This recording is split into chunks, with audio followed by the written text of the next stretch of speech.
नमस्कार दोस्तों, मैं सुशील चंद्र राय। आज हम लोग पढ़ेंगे कि डेटा प्रोसेसिंग क्या होती है और इसमें हम लोग समझेंगे अलग अलग इसके सीक्वेंस, इसके टॉपिक्स को कि इसमें editing, coding, classification, tabulation, analysis and interpretation का क्या मतलब है। तो चलिए शुरू करते हैं। Data processing. सबसे पहले एक शब्द को समझना बहुत ज़रूरी होगा कि डेटा का मतलब क्या होता है। फिर हमें समझना होगा प्रोसेसिंग का मतलब क्या होता है। तो चलिए, डेटा का मतलब होता है कलेक्शन ऑफ इंफॉर्मेशन। जो सूचना आपको प्राप्त हो रही है उसको इकट्ठा करना एक जगह पर, वो होता है आपका डेटा। ठीक है। और प्रोसेसिंग का मतलब होता है जब आप डेटा को एक जगह पे इकट्ठा कर लेते हैं, जब आप इंफॉर्मेशंस को एक जगह पे इकट्ठा कर लेते हैं, तो फिर उस इंफॉर्मेशन को किसी एक प्रोसेस के थ्रू, एक प्रक्रिया के थ्रू लास्ट में आप आते हैं और एक निष्कर्ष पे निकलते हैं और आप बताते हैं कि हाँ, हमने जो इन्फॉर्मेशंस कलेक्ट की थी, जो सूचनाएं हमने प्राप्त की थी, इकट्ठा की थी, उसको प्रोसेसिंग के बाद, एक प्रक्रिया के बाद में हमें ये समझ में आता है कि इसका निष्कर्ष कुछ भी एक्स वाई जेड इसका निष्कर्ष निकलता है।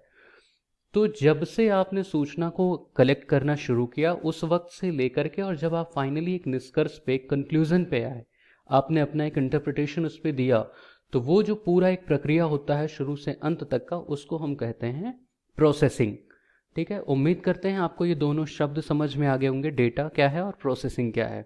ये दोनों समझने के बाद ये पूरी चीज़ को समझना हम लोगों के लिए आसान हो जाएगा। तो देखिए इसमें क्या लिखा हुआ है कि the researcher should classify the raw data into some purposeful and usable categories. The process of doing this is called data processing. तो जो रिसर्चर होता है, जो शोधार्थी होता है, उसको क्या करना चाहिए कि जो रॉ डेटा का मतलब यहाँ पे है कि जो एक प्रॉपर तरीके से अभी जिसका कलेक्शन नहीं हुआ है, वो स्कैटर्ड फॉर्म में है, वो तितर बितर अलग अलग तरीके से अलग अलग जगह से कलेक्ट करके रख लिया गया है, तो वो रॉ डेटा है। क्योंकि अभी उसके बेस पे आप कोई इन्फॉर्मेशन या फिर कोई कंक्लूजन नहीं दे सकते हैं। तो वो जो रॉ डेटा है आपके पास में, उसको एक पर्पसफुल, मतलब कि एक उद्देश्यपूर्ण और यूजेबल, जो कि उपयोगी हो सके आपके लिए, ऐसी श्रेणी में ले आना। तो मतलब एक ऐसी चीज जो कि आपके लिए अभी किसी काम की नहीं है या जिसका कोई मीनिंग नहीं निकल रहा है, उससे उसको मीनिंगफुल बनाना। साफ साफ शब्दों में आप और इसको ऐसे समझें कि मीनिंगलेस से उसको मीनिंगफुल बनाने का जो प्रोसेस है, वो जो होता है आपका डेटा प्रोसेसिंग कहलाता है। तो आप कह सकते हैं कि conversion of raw material into meaningful information through a process is called data processing. उम्मीद करते हैं आप इसको समझ चुके होंगे। तो आइए अब इसके अलग अलग जो स्टेप्स हैं, जिन स्टेप्स से हो करके ये हमारा जो रॉ डेटा होता है वो एक कंक्लूजन पे पहुंचता है, वो क्या है, उनकी अपनी इंपॉर्टेंस क्या है, उसको समझते हैं। एक हमने थीम आप लोगों के लिए यहाँ पे सेलेक्ट की, उसका रीज़न सिर्फ इतना सा था कि आप समझ पाएँ इसे आसानी से। तो यहाँ पे आप देख रहे हैं कि लॉकडाउन के कारण निजी क्षेत्रों में कार्यरत युवाओं पर पड़ने वाले मनोसामाजिक समस्या का अध्ययन। ठीक है। अब इसे हम समझेंगे कि ये किस चीज़ के अध्ययन की बात की जा रही है और इस विषय को यहाँ पे क्यों लिया गया है। तो देखिए यहाँ पे सीधी सी बात की जा रही है कि लॉकडाउन जो हुआ है आप सब जान रहे हैं, तो इस लॉकडाउन के कारण जो प्राइवेट सेक्टर्स में जो यूथ काम कर रहे थे, तो अब क्या है, वो अपने अपने घरों में हैं। कुछ हैं जो वर्क फ्रॉम होम कर रहे हैं क्योंकि उनका नेचर ऑफ जॉब अलग था। ज़्यादातर हैं जो कि अपने घरों में हैं और इस वक्त वो कोई काम नहीं कर रहे हैं। ऐसे में उनके सामने सबसे बड़ा चैलेंज क्या है कि जब ये स्थितियां थोड़ी सामान्य होंगी तो क्या उनकी जॉब बची रहेगी या फिर उनकी जॉब चली जाएगी। तो इस तरीके के कुछ ऐसे चैलेंजेस हैं या ऐसी कुछ प्रॉब्लम्स हैं जो उनको परेशान कर रही हैं इन दिनों। तो ऐसे युवाओं के मनोसामाजिक समस्याओं का अध्ययन, ये हमने एक टॉपिक ऐसे ही आपको समझाने के लिए लिया है। ठीक है। तो सबसे पहले जब अगर हमको ये प्रॉब्लम का अध्ययन करना है तो हम एडिटिंग, जो हमारा सबसे फर्स्ट पार्ट है, ये एडिटिंग करेंगे।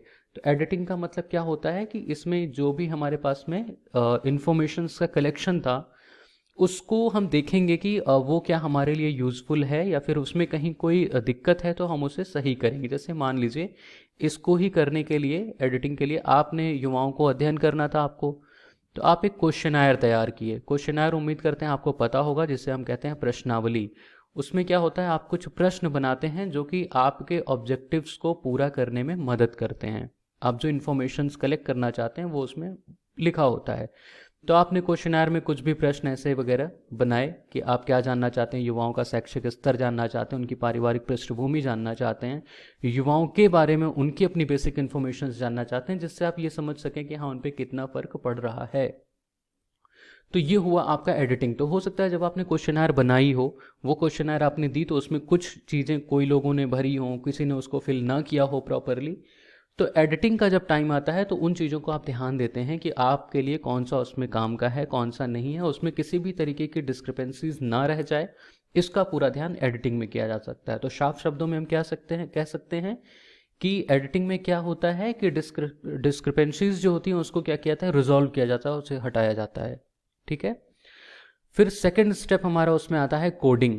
कोडिंग क्या होता है? कोडिंग का मतलब होता है जो रॉ मटेरियल, जो रॉ डेटा आपके पास में होता है। रॉ डेटा आप समझ रहे होंगे इस समय कि क्या हम कह रहे हैं, मतलब कि जो अभी कोई मीनिंगफुल इंफॉर्मेशन नहीं दे रहा है, वो जो डेटा है वो रॉ डेटा है आपके लिए।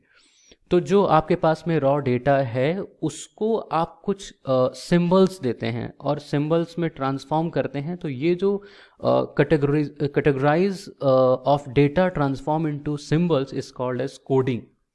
ठीक है, categorisation of data transform into symbols is called coding. तो वो जो आपके पास में रॉ डेटा था उसको आपने कुछ सिंबल्स दिया, कुछ नंबर्स आपने बना दिए, जिससे कि क्या है बाद में अगर उसका क्लासिफिकेशन या टैबुलेशन करना हो तो आपको आसानी होगी। आइए से थोड़ा सा समझ भी लेते हैं कि इसमें किस तरीके से आप इसे इस्तेमाल करेंगे। तो आप देख पा रहे होंगे कि ये जो आपके पास में रॉ डेटा था, अब मान लीजिए कि आपने इस ऊपर वाला जो आपका टॉपिक था मनोसामाजिक समस्याओं का अध्ययन जो आप कर रहे थे युवाओं की, इसमें एक छोटा सा उदाहरण लेते हैं कि आपने ये समझने की कोशिश की कि भाई युवाओं का शैक्षिक स्तर क्या था। आपके क्वेश्चनर में एक मान लीजिए एक प्रश्न था कि युवाओं का शैक्षिक स्तर क्या है, तो उसमें आपने पहला रखा कि भाई वो पोस्ट ग्रेजुएट हैं, दूसरा आपने रखा कि हो सकता है वो अंडर ग्रेजुएट हैं, तीसरा आपने रखा कि हो सकता है वो इंटरमीडिएट हैं, चौथा आपके पास में कि वो हाई स्कूल पास हैं, फिर हो सकता है आपके पास में एक पांचवा ऑप्शन हो कि भाई वो प्राइमरी एजुकेशन सिर्फ उनके पास है, फिर छठा ऑप्शन आपके पास में आता है कि हो सकता है कि वो पढ़े ही लिखे ना हो, इलिटरेट हो। ठीक है, तो आपने ये जो 1 2 3 4 5 6 इस तरीके से यहाँ पे जो सिक्वेंसिंग की इनकी पोस्ट ग्रेजुएशन से लेकर के इनके इलिटरेसी तक को चेक करने के लिए। तो अब क्या है कि कुछ इसमें से पोस्ट ग्रेजुएट होंगे, कुछ इसमें से ग्रेजुएट होंगे, कुछ इसमें से हाई स्कूल पास होंगे, तो वो अपनी अपनी चीज़ों के आगे वहाँ पे टिक करेंगे कि उनका एजुकेशन का लेवल क्या है। तो इस तरीके से नंबरिंग करना, इसको आप कोडिंग कहते हैं। ठीक है, फिर बात आती है क्लासिफिकेशन की कि क्लासिफिकेशन क्या होता है, यानी कि वर्गीकरण क्या होता है। तो देखिए वर्गीकरण को समझना और भी आसान है जब आप इस तरीके से चीज़ों को क्लासिफाई कर देते हैं, जैसा अभी हमने आपको एक एजुकेशन लेवल को लेकर के उदाहरण दिया, तो फिर उसका शुरुआत होती है क्लासिफिकेशन की।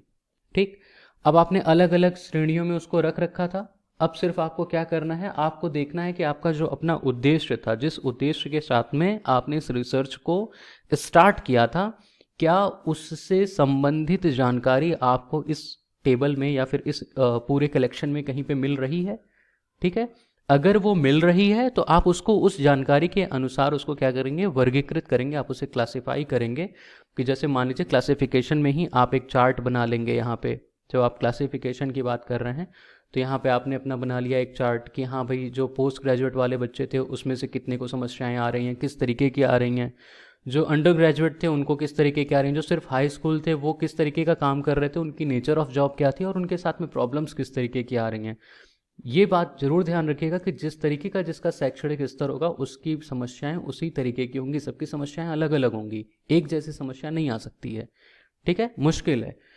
तो ये क्लासिफिकेशन करने से ये आपको सहूलियत हो जाती है कि आप उसको ज़्यादा आसानी से समझ सकते हैं कि समस्या कैसी है। फिर बात करते हैं हम लोग टैबुलेशन की। टैबुलेशन का देखिए क्या मतलब होता है, जैसे आपके सामने ये हमने एक चार्ट इसको बनाया। ठीक है, इसमें जो सीक्वेंस इस तरीके से जो नीचे ऐसे ये जो लाइनें जा रही हैं इसको हम कहते हैं रो। ठीक है, ये क्या है कि हमारी रोज है, मतलब पंक्तियां। और जो ये क्या है, ये वर्टिकल लाइंस हैं, और जो हॉरिजेंटल मतलब जो इस तरीके से जा रही हैं 1 2 3 4, ये जो हॉरिजेंटल लाइंस जा रही हैं इसको हम कहते हैं कॉलम।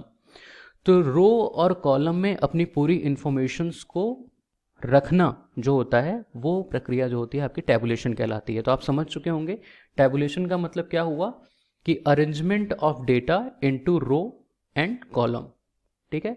और इससे क्या मदद मिलती है, ये क्यों ज़रूरी है, जब आप टैबुलेशन करते हैं तो ये आपको जो आप इन्फॉर्मेशन चाहते हैं या फिर जो आप इन्फरेंसेस निकालना चाहते हैं उसको निकालने में बहुत सहूलियत हो जाती है और आपको समय की बचत होती है आपके, ठीक है। तो उम्मीद करते हैं आप इसको भी समझ चुके होंगे कि टैबुलेशन क्या होता है। एनालिसिस और इंटरप्रिटेशन की अगर हम बात करें तो जब आपके पास में टैबुलेशन हो जाता है, क्लासिफिकेशन आप चीज़ों का कर चुके होते हैं, तो आपके सामने एक बढ़िया एक छोटा सा डायग्राम होता है, एक चार्ट होता है या एक सारणी होती है, ठीक है, जिसका अध्ययन करके, एक अच्छा उसका अध्ययन करके, स्टडी करके आप एक एनालिसिस, आप एक विश्लेषण करते हैं कि हाँ, जो पोस्ट ग्रेजुएट स्टूडेंट्स थे या जो पोस्ट ग्रेजुएट एम्प्लॉयज़ थे उनके सामने किस तरीके के चैलेंजेस आए हैं, या जो अंडर ग्रेजुएट एम्प्लॉयज़ थे उनका किस तरीके का नेचर ऑफ जॉब था और उनके सामने किस किस तरीके की समस्याएं हैं। जो हाईली स्किल्ड पर्सन थे, हालांकि वो भी इस वक्त घर पे हैं, लेकिन हाईली स्किल्ड पर्सन के सामने शायद जो चुनौती है अनएम्प्लॉयमेंट की वो उनके रेशियो में बहुत कम है जो कि उतना स्किल्ड एम्प्लॉयज़ नहीं थे, क्योंकि ये वो दौर आ गया है, वक्त आ गया है जिस समय जो आपका स्टाफ है उसमें जो हाईली स्किल्ड होगा उसको ही रखा जाएगा, जो शुरुआती लोग हैं उनको शायद हटा दिया जाए, शायद, ठीक है। क्या होगा वो आगे आने वाला समय बताएगा, उसके बारे में कुछ अभी से नहीं कहा जा सकता है। तो ये इस तरीके के एनालिसिस आप कर पाएंगे। इंटरप्रिटेशन का मतलब होता है कि अपने शब्दों में जो आपने पूरी एनालिसिस की है उसको अपने शब्दों में रखें, ठीक है। क्या इंटरप्रेट किया आपने, क्या इन्फ्लुएंसेस आपके निकले उससे, कि हाँ फाइनली पूरी एक स्टडी करने के बाद में आप एक कंक्लूजन पे निकलते हैं और वो कंक्लूजन आपका कुछ इस तरीके का ही आता है कि हाईली स्किल्ड स्टाफ जो हैं उनको समस्याएं कम हैं या उनकी समस्याओं में कुछ सहूलियत है, उनको जॉब की इतनी चुनौती नहीं आ रही है। तो ये रहा डेटा प्रोसेसिंग। उम्मीद करते हैं सारी चीज़ें समझ में आ गई होंगी। मिलते हैं अपनी अगली वीडियो में। धन्यवाद।